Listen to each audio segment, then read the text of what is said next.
बिस्मिल्लाहिर्रहमानिर्रहीम, अस्सलाम वालेकुम। जर्जिस लाइफ आपके लिए आज लेकर आए हैं एक और न्यू डिश, दम का कीमा। बीफ दम का कीमा है ये, बहुत मज़ेदार। तो चलें हम आज इसकी रेसिपी देखते हैं और इंग्रेडिएंट्स देखते हैं कि ये कैसे बनेगा। बीफ दम वाले कीमे के लिए मैंने बीफ का कीमा लिया है, तकरीबन 1 kg से थोड़ा सा ज़्यादा है। हमने इसको वॉश करके इसको 1 घंटे के लिए छन्नी में रख के इसका पानी अच्छी तरह निकाल लिया है।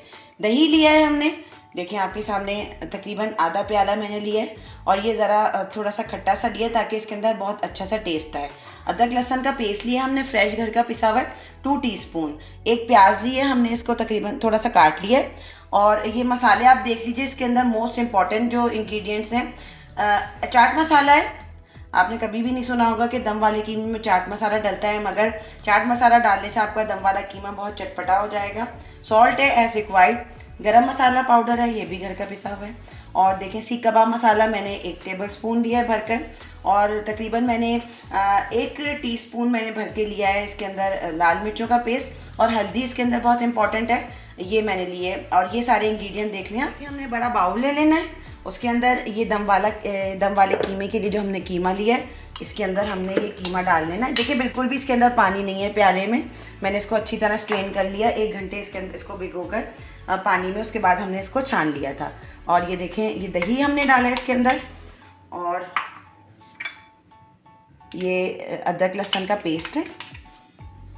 और ये जितने भी मैंने आपको मसाले बताए ये सब हमने डाल लेने। अब डालकर प्याज हमने अभी नहीं डालनी है, प्याज हम डालेंगे जिस वक्त हम कुक करेंगे।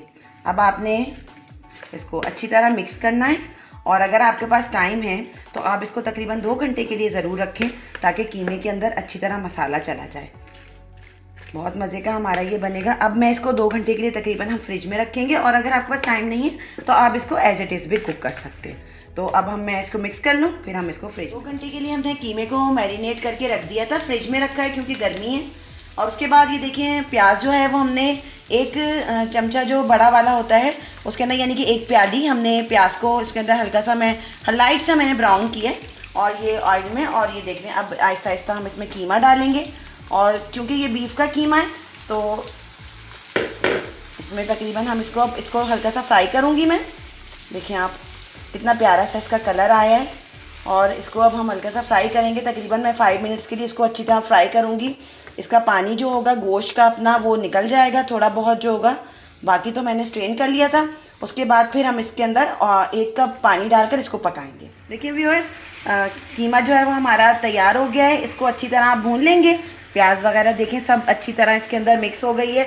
मैंने इसको भूना है। और भूनने की मैंने आपको निशानी हमेशा बताई है कि जब आपका सालन भुन जाएगा तो तेल छोड़ देगा। देखें आप, ये इसने तेल छोड़ दिया है, इसका मतलब हमारा कीमा रेडी है। अब आप देख रहे होंगे कि मैंने कोयला गर्म करने रखा हुआ है।